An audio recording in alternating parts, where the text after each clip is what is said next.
We talk a lot. The action on the ground, as far as meaningful physical contributions towards any meaningful change, is not something that we see explicitly. Mornings River, you would know, is still going into the sea, right? We could have done things to mitigate that and fix that long time ago. We spent a lot of money on these documents and hiring consultants from coming from this place and that place because they're an expert, and we pay them a crap load of money. Sorry for language, but the reality is that we could have used that to actually do real, tangible action on the ground. You know, I'm thinking about Dangriga, my hometown. We will need a seawall. We will need something. I wouldn't even say a seawall. We would probably need to plant mangrove on all that coast to protect it. You know, but if we don't do something in Dangriga right now, that will be lost just the same way. But still, we're talking, and we'll go to this next cup and we'll talk some more. I think the more we talk, the more we get money. So we don't want to stop talking.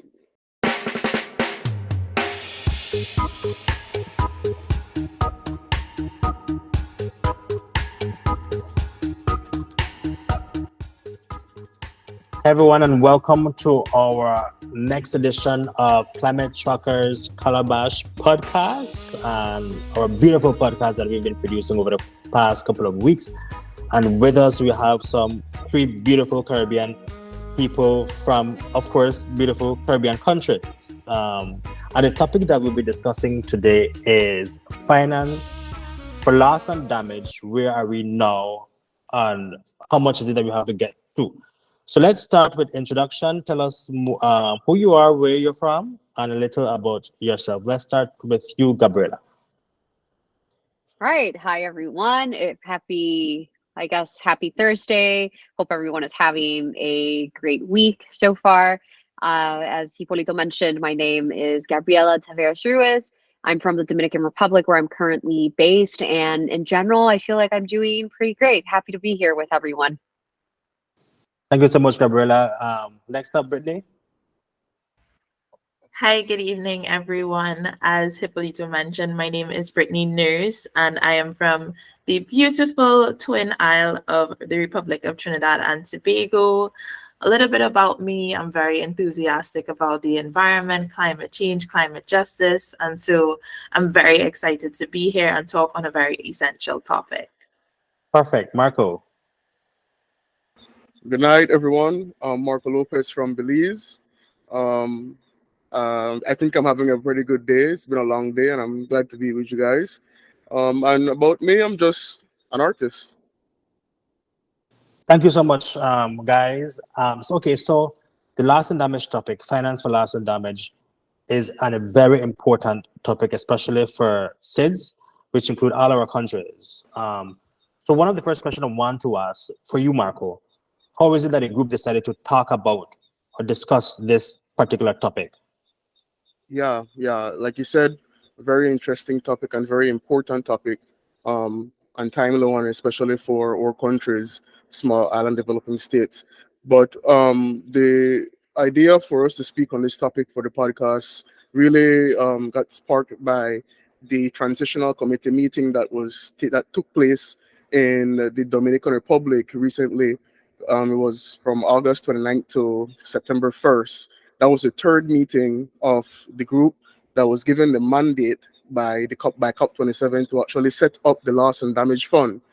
Enormous, tremendous work, So they've had three meetings so far. They have one more meeting that is scheduled for October in Egypt. But the reason why we really decided to touch on this topic is because it has been really underreported, and having the information, having the advancement, having the work that the transitional committee is doing in the public eye, having the public know is very important, so that we could actually feel that some progress is being made, and to actually see what is being done if it's actually meaningful. So I guess that's the reason why we decided to touch on this topic particularly. Marco, when you say underreported, do you mean underreported in the news or underreported by government officials? Both. If you actually do a search, I think you only find the report on the UNFCCC website. So it's like critically underreported, the work of the transitional committee. And I think it's like we have a nature of not looking at the work, the progress that these committees are being made. But at COP 20, at the upcoming COP 28, we'll have a lot of questions then. And that is when they'll have to actually do their presentation to say, okay, this is what we've accomplished during the year, and this is where we are, and setting up the loss and damage fund. And Britney, there in TT, are the journalists falling short in reporting on loss and damage on finance? I would say it's a combination of the two, because of course, if the journalists have nothing to report on, then we're our hands are tied. But just adding to what Marco would have stated earlier, it really has been something that has gained tremendous traction over the last year or even the last 2 years. But unfortunately, only when we reach to the international negotiation stage, like with the Conference of the Parties, then do we see that spark in climate journalism and journalists actually, making these steps to track the progress of loss and damage, and particularly the operationalization of the fund on a whole. So I don't want to put blame on the journalists per se, but it's just one of those things where if there's no real conversation, or if there's no supporting sources that can definitively give us the information that we need, it becomes a problem.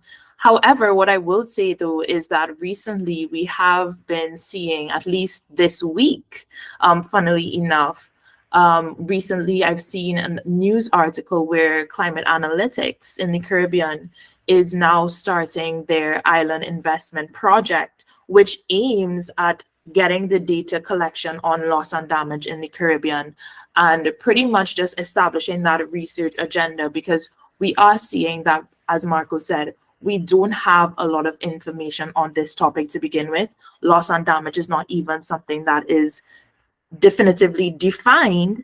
And so, a project like this can definitely spark some discussion again and have give the journalists something to write about. So what I'm getting is that the journalists would then focus on climate change topics for their news, especially loss and damage and other stuff, when COP go on. Or when maybe one minister says something about climate change, or there's like an event climate change. Is that the case there in your country, Gabriela? Well, in the Dominican Republic, there is a huge focus on the larger events. And I feel that in order to really foster meaningful conversations, we need to pay close attention to the small but equally important events. So everything regarding regional climate weeks, for instance, the Latin American Caribbean Climate Week is actually taking place in Panama next week, if I recall correctly. And I think that something that's missing in general, and especially in the Dominican Republic, is the opportunity to really make the most of these spaces. We participate, of course, and last year, Latin America Climate Week took place in the Dominican Republic, and I was really happy to form a part of it. But I think that everything needs to be seen in perspective. It needs to be seen as a series of building blocks, not just saying, well, this is what's happening on the sidelines of COP. No, it's a matter of seeing everything as part of the organic COP and other related processes. So not just climate change COP, but also desertification COP, also biodiversity COP. So I think that it's necessary to see all of these smaller, perhaps more local, perhaps more regional events as necessary pieces of this puzzle, because I feel like everyone usually only talks about loss and damage and climate change when it comes to the really high profile, high level diplomatic events, but not enough when it comes to everything that happens beforehand. So I definitely think that it's definitely a challenge that happens here. Okay, so let me ask you guys this, and this is for any of you three. So why should the ordinary person on the street, the ordinary man, woman, and child, care about loss and damage, finance for loss and damage? Why should they care when every food item they go up, tin of sausage, price of tin of sausage they go up, pack of bread they go up, a plate of food they go up, midnight bill they go up, gas they go up. And then we have the dengue outbreak in some of these countries here. Why should we care? Why should the normal persons care about loss and damage? No. Gabriela, you have your hands up. You can go ahead. Yes. So in our case, we have a very recent example in this regard. So definitely, I think that everything needs to be seen in conjunction. If people don't have safe places to live, then the risk of dengue and potentially other waterborne diseases and mosquito-borne diseases increase in general, first of all. Last month, for instance, we had Tropical Storm Franklin. And as a result of this storm, 100,000 homes were left without electricity, and over 1.6 million people were left without drinking water. And something that we were talking about as we discussed this topic and we contributed our talking points is, well, would the purpose of this fund be reactive, proactive, or both? Would it respond to emergencies? Would it focus a little bit more on setting up circumstances that would mitigate the effects of these emergencies? Would it be a combination of both? So I think that people should care because it's all part of a spectrum. So it happens with waterborne diseases, what happens with dengue, what happens with rising food prices. It's all connected to climate change. And for instance, if we do not take into account climate change, for instance, then we also risk losing more crops, for instance. So in the context of loss and damage, if we don't pay attention to this, then we run an even greater risk of more crops being lost, of innumerable properties and livelihoods in general being upturned. So I think that it's all part of a bigger puzzle that it's understandable that people kind of see everything in a vacuum and that they see everything as separate. But I think that if we focus on what unifies these topics and why it's necessary to address them together, not as individual subsets, then that is tremendously necessary. So speaking from the Dominican Republic's very recent experience and just that general observation, that's why I would say that the ordinary person should worry about loss and damage. It's all connected. And if the conditions are not there to properly address it, then the same groups of people will end up uprooted from their homes. They will lose water, they will lose electricity. And so all of that will be added up to the problems that you mentioned of not having access to affordable food and not and having to worry about mosquito-borne diseases, for instance. Marco, do you agree with that? Do you agree that the regular person should care about loss and damage today, or maybe they should care next month or next week after they don't pay for them bill? We should be caring yesterday, a month ago. We should be caring, I think a lot of lay people, and myself included, have some difficulty in actually defining, just the same way the huge bodies and the people who are in these discussions have a difficulty defining it. Um, I think a lot of lay people and a lot of people on the ground have some difficulty. So like I try to rationalize it as loss. Loss is something that you won't get back. I lost my phone, I lost my favorite shirt. I have sentimental value to that. I can't get that back. Damage is something that you could pay for. You could buy that back. I could buy back something else that doesn't have a sentimental value, probably a broken cup or something like that. Loss of biodiversity is lost. The mangrove behind Gabriela, if we lose that, we lose it. We lose it. Loss of coastline, it's lost. Whereas stuff like agriculture, stuff like infrastructure that is lost during hurricanes, we could build that back with finance. So I think defining it is a problem, and part of our work, I believe, is actually getting that definition to the public, to the people on the ground, so that they actually, I'm sorry, I had some yeah, so that they actually could understand the gravity of why they should think that this is important, and why they should actually press their representatives to actually act on the importance of loss and damage, and have their voices heard on the international scale, just as the small islands have been doing for the past 30 years. I think that's a hallmark of small island developing states work in climate change. The call for loss and damage, and actually the call for the 1.5 to stay alive campaign. So I think on the ground, for us, everyday people, it's very important. It's really the difference between having adequate drinking water after a disaster, having access to facilities after a disaster, simple stuff like that. I think it's very important for everyone on the ground to actually see the importance of it, loss and damage. Brittany, and in your country, do you believe that the everyday people understand the bigger picture? Do they understand the issues, or is it that we need a stronger campaign by the government and like climate organizations? Well, that's an excellent question, Hippolito, because I was about to mention, I agree definitely with like what my colleague said before, but definitely, we do not have that knowledge pool or that information access or awareness of the linkages between the issues. And I think that's part of the reason why people are unable to really make that connection between, okay, this is something that may be climate change related, and this is why we need to advocate for a loss and damage fund, for example, because for most people, it's just like, okay, this is something that personally affects me, and I don't see the bigger picture beyond that. And so what we need in the Caribbean region is definitely something where we have the ability to pool together the information. We have to enrich the knowledge pool on loss and damage impacts, costs, the existing gaps that exist, and identify what solutions will work best for the Caribbean.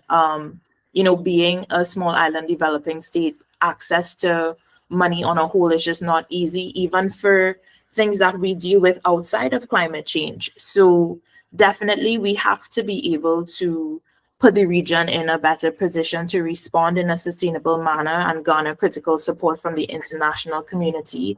And I think before we could even reach that stage, we have to inform the population of why this is so important and literally fill those gaps, bring the awareness so that people see the linkages for themselves and they're educated enough to make, the connections of, okay, this issue that is affecting me is something bigger, and we need to definitely shine some light on it.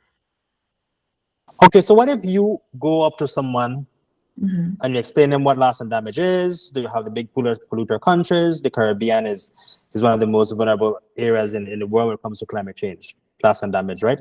So they respond to you, okay, it's lost, it gone, you know, to come back, as Marco said. It damage, who want to fix it? I don't have the money to fix it. And the bigger man, they could tell me, no, what will I do if the big polluter countries tell me, you know what, it's not happening. I'm not giving any money. What can we do? What can the Caribbean do? Marco, what do you say? I think, I'm thinking about this question, and this will ring in my mind for about a week or 2 weeks. I asked Dr. Hospitalis just now in our session about why is it that if we consider climate change a public health crisis, why haven't the same campaigning measures that we've done for, say, the HIV crisis or even the COVID-19 campaign haven't been applied to the climate crisis? To actually sensitize the public on, listen, this is something that will affect your health directly. And I think a campaign like that is spearheaded to show the intrinsic link between the changing climate and your health, your well-being, is something that will spark citizens of these countries to say, man, we have to take this serious. We need this loss and damage fund because we don't have the funds to actually mitigate these crises for ourselves. We can't adapt out of our national budget. So I think the more the local populace see this, and that is I think your prior question touched on the campaign. Why isn't there a campaign? Is my question, as to sensitizing the public as to the importance of climate change and health. I think that is something that will actually spark the loss and damage conversation and give it weight, the public voice. That's what I think. But do you believe that the wider population would understand what it is and comprehend how important it is, Brittany? I think it will take some time, generally because when we're dealing with topics like climate change, things could get very convoluted. We use a lot of terms very loosely, thinking that the average man will understand, okay, loss and damage, climate justice, mitigation, adaptation, for example. So it takes having a simple conversation, breaking things down for, you know, the lay person on the road to be like, okay, you know, let's not use these heavy jargon terms, but how can I be able to put some sort of anecdote before you that you could really comprehend how wide this issue can be? And so that in itself takes some time, but we have to be able to use that time well and be patient and continue to bring the message forward, because if we don't, then nothing will ever really change and people will just continue to think that, all right, this isn't an issue that we need to address anyways. Gabriela, some examples of loss and damage in the country or in the region. Talk to us about that, because it's not only physical stuff. A lot of cultural aspects are at risk of being lost as well. Yes, absolutely. I would say quite a few things I can think about, but let's say, for instance, here in the Dominican Republic, where we house many of the oldest, quite a few of the oldest Colombian era architecture pieces, for instance, and very valuable museum pieces. Even though we unfortunately do not have access to, let's say, indigenous practices and cultures the way that other Central and South American countries do and other Caribbean countries do, for instance, we do have a number of practices that just weren't in place, for instance, that weren't adapted to the extreme climate circumstances that we see nowadays. That on the one hand, so I guess that our potential loss and damage in that regard would be related to those practices that are not codified necessarily, but then also the whole architecture aspect of it. I mean, we have so many buildings dating from the 15th and 16th centuries. We have the first university in the Western Hemisphere. We have the the first ever house of government or parliamentary house in the entire Caribbean region. So that I think that I mean, just talking about some potential losses that could take place and damages depending on how severe the incident is. But I think that taking all of this into account would mean that we would potentially lose a part of our history. And if we lose our history, if we lose our identities, or at least part of what makes up our identities, then how are we going to properly rebuild? Because obviously economic losses and damages, which are the most widely known ones, are quite notorious because you can easily quantify. But how can you quantify the value of a practice that is not written down, of a practice that has to be meticulously passed down because there's not a group of people around to keep these practices alive? What do you do with the history of buildings that have been around for centuries and they might be pretty strong and sturdy, but climate change is real, and climate change has taught us that man-made infrastructure is not necessarily innocuous to what goes on with regards to nature in general. So I think that a lot of this non-economic aspect of it, like Marco said, would tie into the emotional, into the sentimental, but I think it would also delve a lot into identities. Yeah, the intangibles. We can lose the Yeah. intangibles. So let's say, okay, Marco and Brittany, I would imagine that you agree with the things that Gabriela said. So Marco, For let's say sure. if I tell you or someone tells you you're exaggerating, doom and gloom, the sky is falling, you're stretching reality to fit your fantasy or your fears. How would you respond to that person? Man, I'll tell them, look at Libya in the last 2 weeks.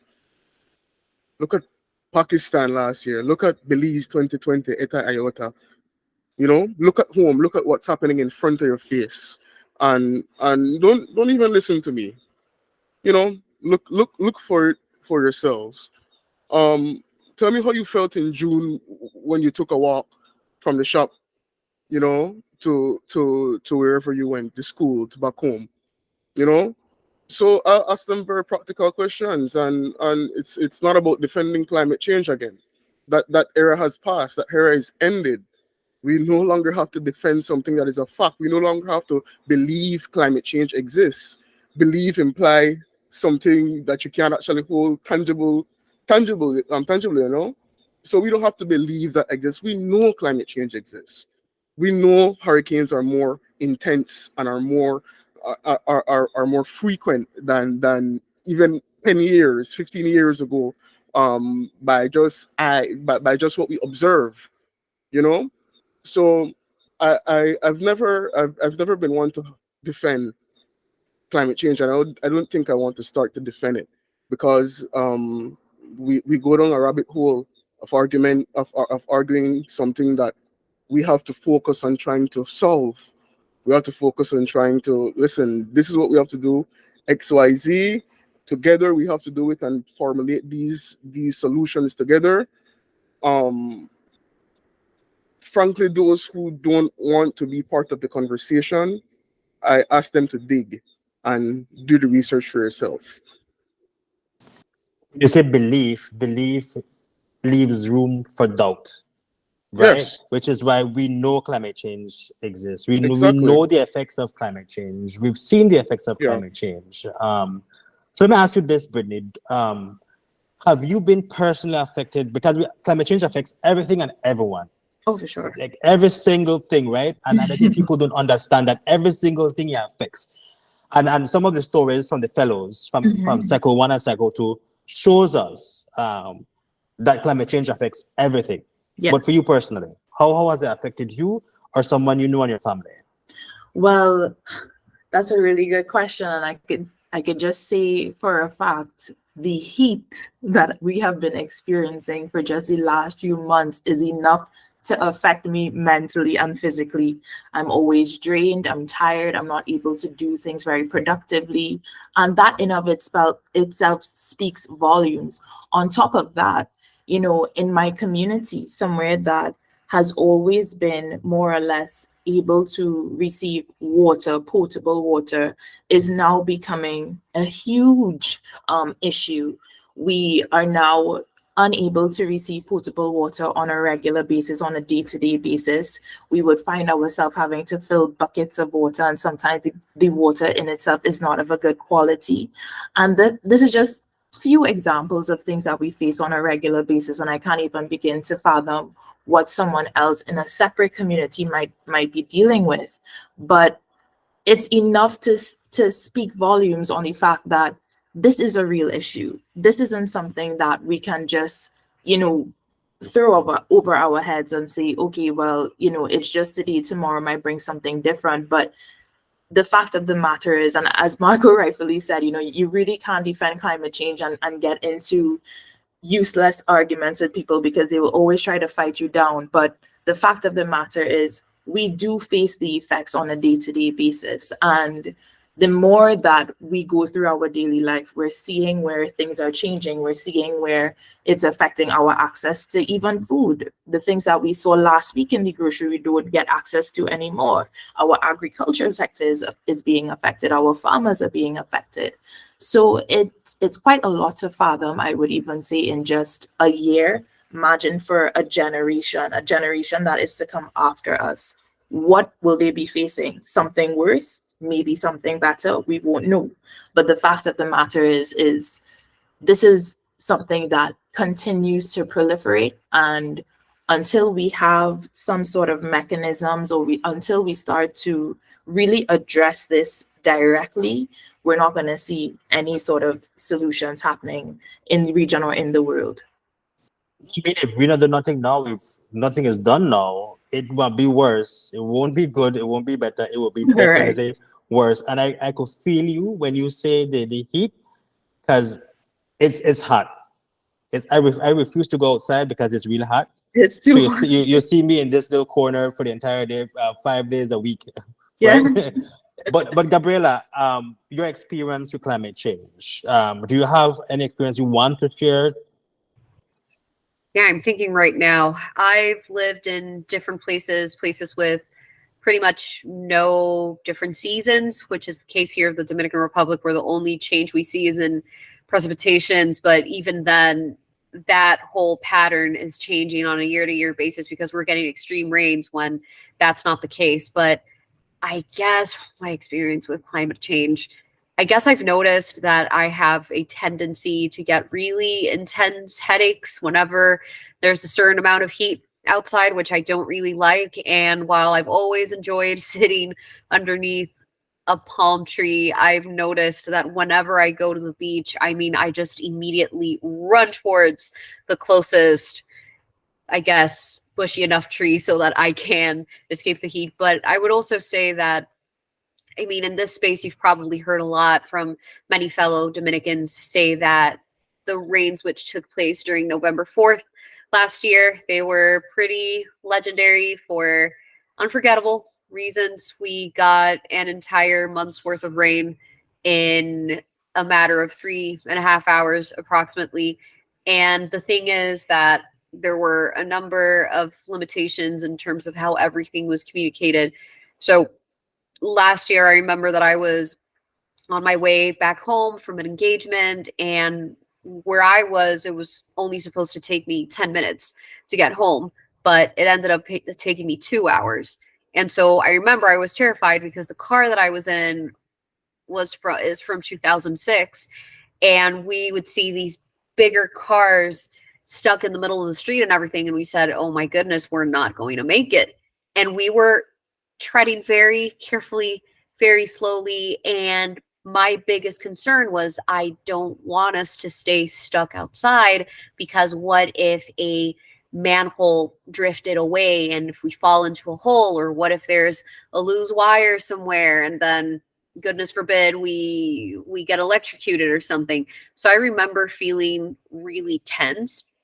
And then that's one part of the experience. The second experience, I guess, came with Tropical Storm Franklin last month, which, again, there were a series of measures in place which definitely made things a lot more manageable this time around than last year. But I do remember feeling very worried for people that I know who lived in houses, who lived in the first story or second story of apartment buildings, because there were videos where you could see how violently the water would rush past along streets, along avenues.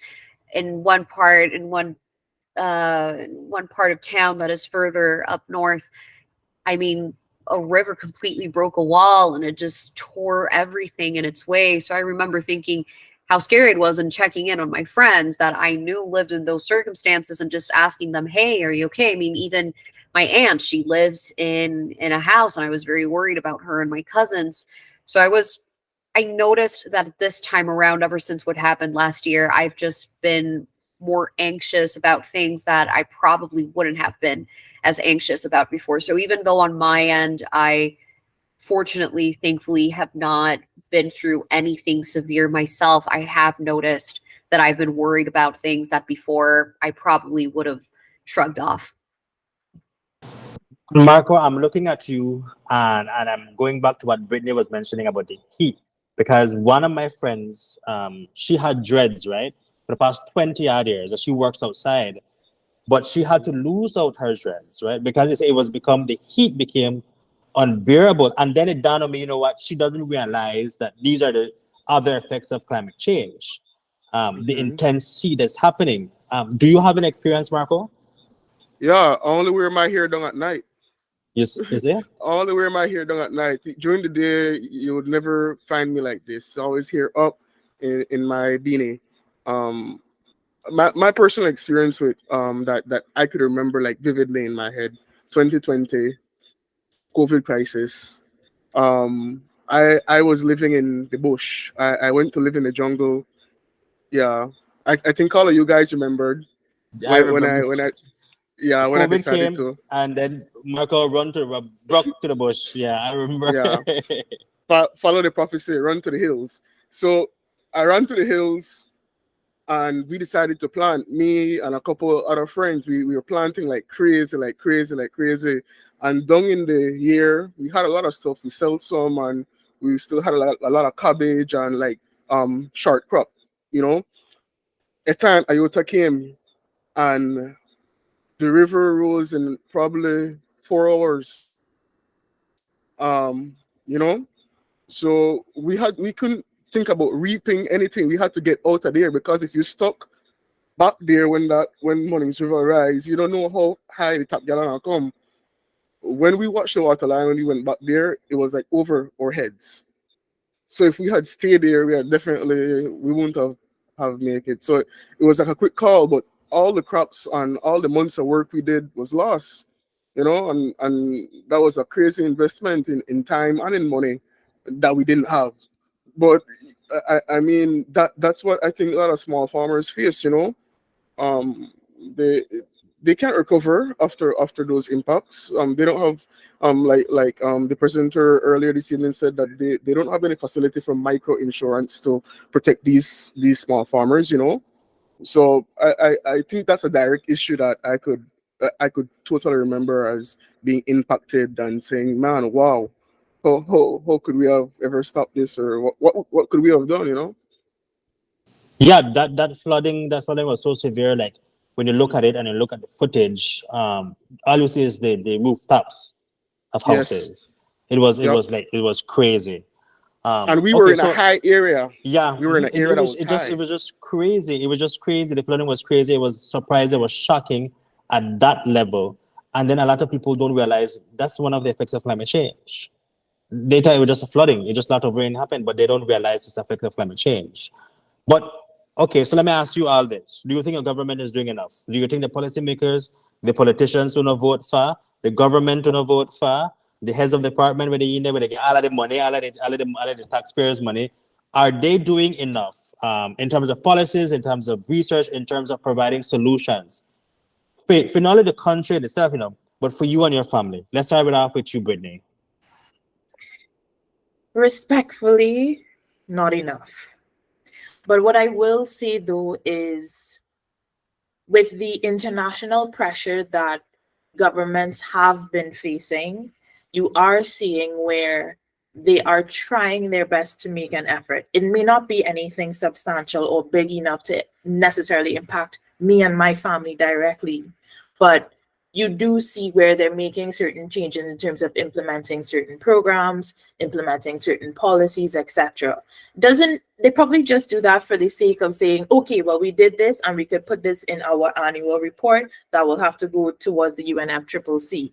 But at the same time, you know, part of why we as journalists or even environmental activists do the work that we do is to actually create that pressure, cause that traction, cause some sort of movement with our governments and with our leaders.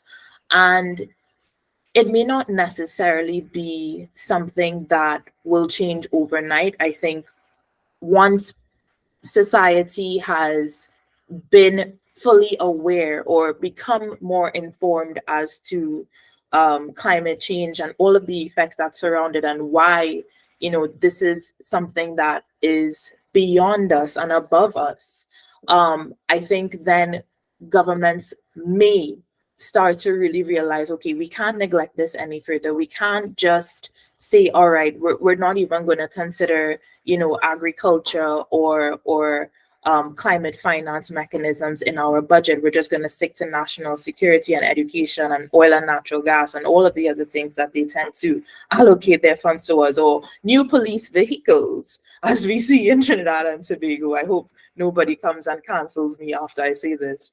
But They cannot cancel you. We will defend you. You have the whole climate structure behind you, right? I appreciate. But the conversations like these are important. We do have, as citizens, the right to hold our leaders accountable. That's part of a democratic society anyways. Nobody is above the rule of law.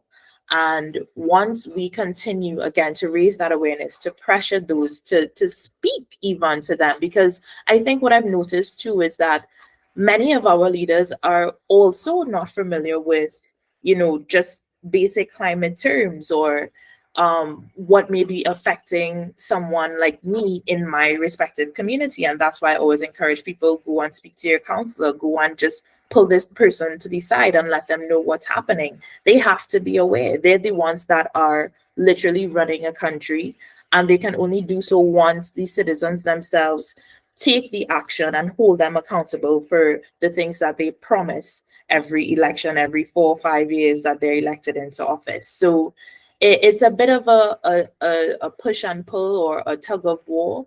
But I definitely think that, or I rather hope, I have a very hopeful mindset that we will see the benefits of the hard work that we've been doing.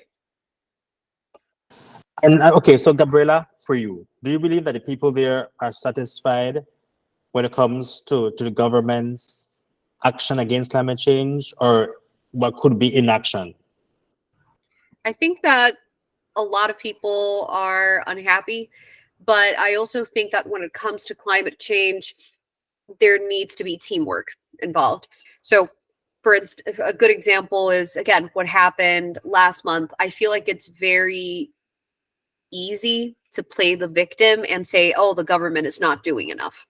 But if the government tells you not to take your trash out after a certain time, and then everyone takes the trash out the day that a hurricane, well, the day that a very strong tropical storm is coming along, and then that ends up clogging the waterways and the aqueducts and everything a lot more. I feel that while some people definitely have reason to be unhappy, I think that it's unfair to expect that the government is responsible for everything. The government can only do so much if civil society is not meaningfully involved, and vice versa. There needs to be teamwork. So I think that it really depends on who you ask, but I also think that it's important to look into what kind of behaviors some people might be, I guess, reflecting or exhibiting that might aggravate certain situations. So I would say that it really depends, but some people are unhappy. And Marco, in Belize, do you agree with what Gabriela is saying? Yeah, I agree to an extent, but I feel like probably in Belize we have sort of a different experience. Well, not necessarily different, um, but I think here on the ground, our government has this. I won't call it an agenda. It's not an agenda. They have this energy behind them. They have a reputation to maintain as being a country that has very peak interest in biodiversity protection and climate change mitigation. Our country, we've signed the second largest blue bond. We have a lot of great commitments out there. Um, I'm worrying about having the same level of energy in spirit. That has always been the problem. We have all the documents, we have all the letters, we have the agreed national determined contribution document. We draft this protection, mangrove protection, restoration of reefs. We do a lot of work in rhetoric. We talk a lot. The action on the ground, as far as meaningful physical contributions towards any meaningful change, is not something that we see explicitly. Mornings River, you would know, is still going into the sea, right? We could have done things to mitigate that and fix that a long time ago. We spent a lot of money on these documents, on hiring consultants from coming from this place and that place because they're an expert, and we pay them a crap load of money. Sorry for language, but the reality is that we could have used that to actually do real, tangible action on the ground. You know, I'm thinking about Dangriga, my hometown. We will need a seawall. We will need something. I wouldn't even say a seawall. We would probably need to plant mangrove on all that coast to protect it. You know, but if we don't do something in Dangriga right now, that will be lost just the same way. But still, we're talking, and we'll go to this next cup and we'll talk some more. I think the more we talk, the more we get money, so we don't want to stop talking. True. Factual. About climate justice. That's one of the fellowship that we're in. But do you believe? Okay, I don't want to ask if do you believe it exists, but do you believe the climate justice movement, is being effective now, and then I guess this will be the last round of discussions before we close out. So let's start off with you, Brittany, and if you're vexed about it, you're vexed about it, and show me your vexed about it. Thank you, Marco, for that question. I Momentum is increasing, I would say, within the climate justice movement generally. But in terms of it being effective, I think it's a bit hard to say right now, especially because every year or every 6 months, every 4 months, we're always faced with a new challenge or a challenge that tends to put basically loss and damage, for example, at the back burner because something else now comes and takes priority. And so we may feel sometimes that we're taking a step forward, but then it always somehow feels like 3 steps back. And so it's very hard sometimes to track whether, a movement is actually being effective or not. But what I will say is that thankfully, with fellowships like this and organizations that really try to build a narrative and bring more awareness to it, it helps to continue that momentum. And where we have, of course, the works of civil society organizations that are also dealing with separate or correlated issues with respect to climate justice, I think helps to bring that level of clarity and helps to fill those gaps on like, again, the lack of information that exists with respect to this topic on a whole. So we're making progress slowly but surely, but I think we still have a long way to go, just like with everything. And I'm definitely grateful, of course, to be a part of an opportunity like this where we can have these types of conversations. We could really sort of have in-depth analysis on, is this something that is working? Is this something that we can really see benefits from in years to come? Great. And okay, so Gabriela, same question for you. I think that, as Brittany said, it is gaining momentum, but I will say that one thing I've appreciated seeing in the last few years is how specialized everything within the climate sphere and specifically the climate justice sphere has become. So I think that the biggest contribution of activism in general has been mainstreaming intersectionality in all kinds of discussions. So I've really enjoyed seeing people talk about how climate change is a human rights issue or climate change is a gender issue, but also talk about really specific about other kinds of technical topics in this regard, such as, well, let's talk about climate smart agriculture. Let's talk about urban energy transition models. So I will say that alongside all of these topics, I will say that loss and damage is definitely something that is making progress. It's becoming a more commonly aware topic for a lot of people. It's becoming more commonly discussed. And I think that one of the biggest rungs that we need to climb at this point is that of mainstreaming it in schools. I mean, at least here in the Dominican Republic, when I went to school, what feels like forever ago, we didn't really talk about climate change. I mean, we didn't talk about climate change at all. I found out about climate change because of my own personal curiosity and watching documentaries and reading the news.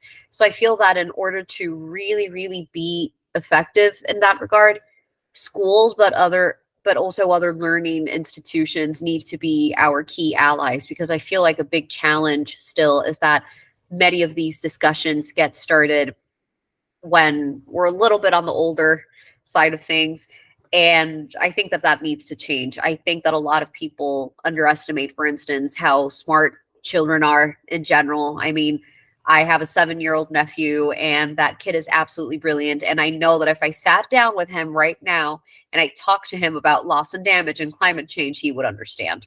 It's a matter of adapting the message, which is what we said earlier. So, yeah, that would be my answer. Yeah. But say you, Marco. Definitely agree, 100%. I have same a nephew. I'm pretty sure, like 100% sure, if I sit down and talk to him about, and in fact, I have, and he asked me questions that I'm like, okay, I'll come back. I'll go do some reading and come back. And he's like 5'6". So I think yes, those are the people we have to reach, the children, because you'll be surprised how fast they grow up and they have the mantle to actually do what we're doing and what our leaders should be doing. Um, but as far as progress, I think the pace is not where it needs to be to actually ensure that we have a safe world for those children when they become adults. They'll probably have a burning world to contend with if we stay on this pace. So I say that the progress is far from adequate, man. I mean, 30 years since the loss and damage conversation. Just last year, after 30 years of this same conversation, was it actually put as an official. I'm sorry, I probably have a big truck passing by, messing up my audio. Okay, it it wasn't until 30 years that the loss and damage was officially put on this COP agenda, and this transitional committee was actually given the mandate to say, here what, bring recommendations at COP 28 and let's enact it. But still, it's still more talking. It's still more talking. The $100 billion that was committed since I think it was the Paris Agreement, but that commitment has still not been reached up to now. They have, I think it's until 2025 that commitment ends. That hasn't been reached. Um, Studies are showing that we'll need 270 billion to 590 million to actually address um, loss and damage. So whatever is actually being committed right now is woefully inadequate. It's not where we need to be, you know. So I think about the climate justice angle and loss and damage, and I was kind of reluctant to share this point with, but I've already shared it with my group members. Eric Williams, the first prime minister of Trinidad, is like one of my role models, and he tells us basically the full reasoning of why we should have a loss and damage fund is that that the idea of capitalism and the industrial revolution was funded by the work by the work of people that was victims of the transatlantic slave trade. So there's a direct correlation between the industrial revolution and climate change that is proven. There's also a direct correlation between the industrial revolution and transatlantic slavery. That's also proven. The descendants are us that we're living in the Caribbean. We're living where they dumped our ancestors, and the labor of our ancestors was used to fund the industrial revolution that is actually the starting point of the climate crisis we're experiencing now. So the idea of climate justice for me is an idea of being true to what has happened historically. You know, and I don't think that a loss and damage fund will bring the brotherhood we need. I think we need to get the brotherhood first. I think we first need to understand humanity and love for each other to actually have a loss and damage fund and have one that works equitably and meaningfully. And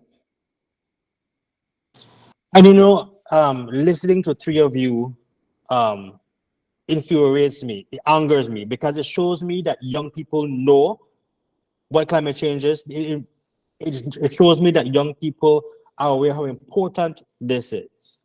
So why is it that those rich, mostly white countries don't understand how important? Maybe they do, and the thing is that I am sure that they understand how badly we need the help when it comes to climate change. The Caribbean region has over 40 million people that are being affected by climate change. And yet you the whole off all your billions of dollars that we practically, that for we then, that for we, because you're causing a big problem there, coming in here, and we have nothing to do with it. We are just victims, and it's infuriating because they're like, you know, it's urgent, you know the need for do something about it, but then attack we like they're disrespecting us. And what can you do? What can we do? Come together, brotherhood, and what else? Okay, so other than that, last words, last comments. Let's go around the table again. Brittany, Gabriela, and then Marco. All right. Well, just I think we said so many great things coming out of this discussion, and I definitely agree with Marco in terms of we need the brotherhood. We need to have a sort of hand holding when it comes to climate change and speaking on climate justice. The fact of the matter is we're pretty much just in another state of neocolonialism. We're experiencing what is this modern day slavery, and the reparations are owing, the reparations keep climbing. And as for us as small island developing states, I don't think we can continue to have this sort of who is better than who superiority complex. We have to definitely band together as a region. And that is the only way that we will continue to build this Caribbean narrative. That is the only way that we will be able to literally force the global South perspective on the wider world. Because again, and I think this was something that Dizan had mentioned when we did our IG Live, is that we literally do not even, when people think about climate change, you don't really think about the Caribbean. They always talk about, oh, well, the ice caps are melting and things like that. You don't ever hear the fact that, okay, there's 10 other floods happening in the region, in the Caribbean region, or people's houses are getting swept away, or farmers are again without, their livelihood. So conversations like these are definitely important to, again, build the narrative and ensure that we really bridge that gap, we bring the awareness, and we hold our leaders accountable to the promises that they make. And even the developed countries that continue to make these million and billion dollar promises and do not hold up to it. It's time that we start taking things into our own hands and literally creating that collaborative voice if we want to see the rewards or the benefits of, or even rather the trying to figure out what I'm trying to say here. If we really want to see the outcome that is beneficial to us, essentially. I will say two things. First, to quote actually something that our Vice Minister for Climate Change and Sustainability said during last year's COP, we don't demand charity, we demand justice. And the Caribbean has been paying for the broken plates for other countries' consequences for way too long. That's the first thing. And then the second thing is there needs to be better intra-Caribbean integration, conversation, and socialization. One thing that I've noticed moving in different multilateral and diplomatic spaces is that everything is usually very linguistically divided, which I can understand because we don't all share the same language because of different remnants of colonialism. But for instance, last week I had the opportunity to participate in a global meeting that had individuals from the United States, from Chile, from Colombia, from Madagascar as well. And I said, okay, my French may not be up to the task as much as my English or my Spanish is, but I can speak it. And these are two people who came from very far away. The least that I can do is make them feel welcome by speaking to them in their own language. Or if you have individuals that don't necessarily speak every single one of the languages, then I think that interpreters are not appreciated enough. Last year, I was part of this delegation that participated in this conference in Japan. And then what we did is that each one of us would speak for a certain amount of time, and then everything would be translated pretty much exactly as we expressed it to the Japanese participants. So the reason why I mentioned these examples is if I, with my somewhat subpar French and then English and Japanese were, I guess you could say, agreed upon in that way, communicated in such a way, then we in the Caribbean, that we have some Dutch speaking countries, we have some English, some French, some Spanish, and many other languages that I know I'm not mentioning right now. We can do it because we do have the capacity. If we look at the average level of academic preparation of a lot of people from the Caribbean who moved to the United States, who moved to a bunch of European countries, a lot of us have masters. A lot of us, at the very least, many of us at least, speak 2 languages, which is the norm, honestly. If you're monolingual, well, that's actually statistically proven to be unusual because most of the world is actually bilingual. So I think that we need to showcase our talents. We need to really make the most of these opportunities, not unconsciously marginalize each other based on what our languages are, but use those opportunities in spite of that linguistic barrier, really come together, use interpretation services, and remind each other that, hey, it doesn't matter if your native language is Creole or if it's Spanish, if it's French, we're all Caribbean. And I feel like that is the number one thing we need to remember. Go ahead, Marco.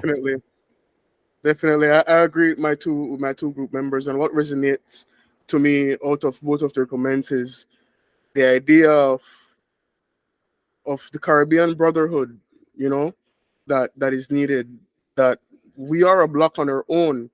We're one of the most creative blocks in the world, and we have resources to actually, you know, integrate with each other and not have to depend on the first world or the global north. You know, maybe we're not there politically yet, but I think at least socially, at least between the citizens, we have to shed those vestiges of slavery and colonialism, and because that is what creates the division and conquer, and say that because you speak French and I speak Spanish, we're different. That's where it's from. So I think as soon as we shed that and we actually hinge to a Caribbean identity, that we have a mutual understanding that, listen, we are together because we need to survive, and the work that the so-called donors or the so-called former colonial masters are doing is not adequate for us to survive in this age of climate crisis. So we have to do it on our own. That is what resonates with me, and that's what I think. I would like to part ways with. You know. And with that, we've come to the end of a very lively conversation. Awesome conversation, guys. Thank you very much, Marco, Gabriela, and Britney. Thank you so much for your contributions, and to our listeners, thank you so much for joining to another episode of Climate Tracker Calabash podcast. If you want to know more of our work, please log on to our website, climatetracker.org, and make sure to subscribe to our newsletter and check out our fellows' stories all on climatetracker.org, climatetracker.org.